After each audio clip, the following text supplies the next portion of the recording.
Tağda sizlerle men жазайым.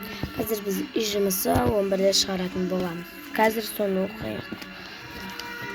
Міне, 600 теңгеге сауда жасады. Бұл бастапқы ақша сомасының 3/2 бөлігін құрайды.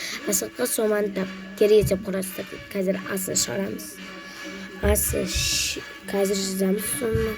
Мен қазір оны мұнда жасадым. Достар, мен үй жұмысы 11. Асы шешуі 600-ді бөліміне көбейтім 3-ке тең 90 емес 900 болады. Енді достар, осының біз қазір әсін шығарамыз. Өздеріңізде әсін шығаратымызды білесіздер. Мен үй жұмысы болғандықтан сіздерге үй жұмысын дейін шығарайын деп жатырмын. Мына жерге жазамыз әсі. Әсіне енді кері есеп құрастырамыз. 900-ді енді бөлемін 600 шығу керек. Көбейтемін, бөледі екенмін 3-ке. Бұл жерде 900 шықты.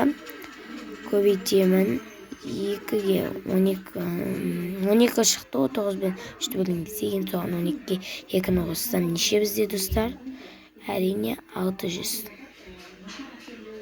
Көрдіңіздер ме достар? Мынау шықты, бірақ ол астында болған. Біз мына жерде 900-ді шығардық астында. Ал әсінде сол бастапқы сан болды.